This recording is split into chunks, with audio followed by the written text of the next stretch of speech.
a lot of it is shot on location. And if you've been to Soho in London, you know that it's not like the easiest place to shoot, especially at night. Like it is the one part of London that never closes. But we did like recreate the nightclubs on a stage. Like, so the Café de Paris was a set, even though the real one is still standing.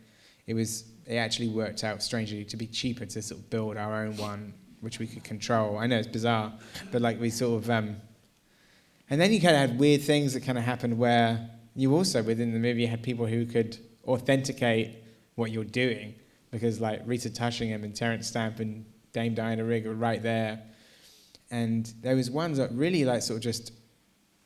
Diana Rigg is not in the Café de Paris scene, but one day we were rehearsing like at Leavesden where we shot those sequences, and I happened to mention the set, and Diana Rigg said, she goes, "Oh, I went to the Café de Paris on my 18th birthday to see Shirley Bassey's first London gig." Like, oh my God.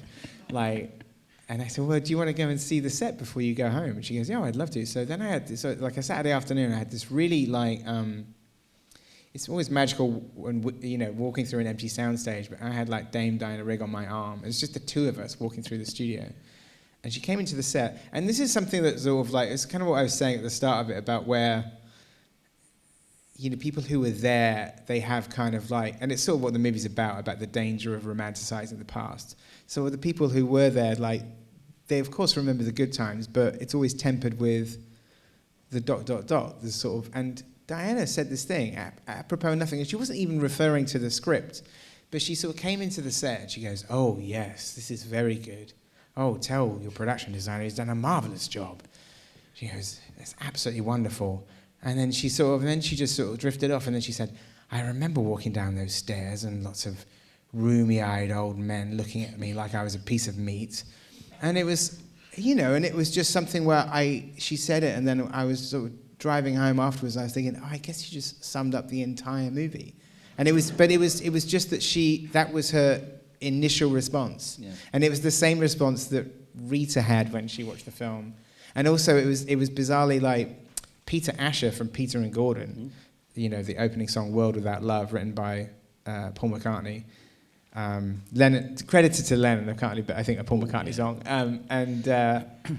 He's still alive, and he went to see I know his daughter, and they went to see it, and I got this email from Peter Asher, and you know, he loved the movie and loved the use of the song, but then he goes, "Oh, I think you really nailed the Soho clubs really well. Lots of guys with comb-overs, with like sort of bored-looking young ladies." And again, that was like his sort of like response to it, was that sort of like, so we were lucky in that sense, is because we had some real 60s legends involved who had like a sort of a specific response to what they were seeing.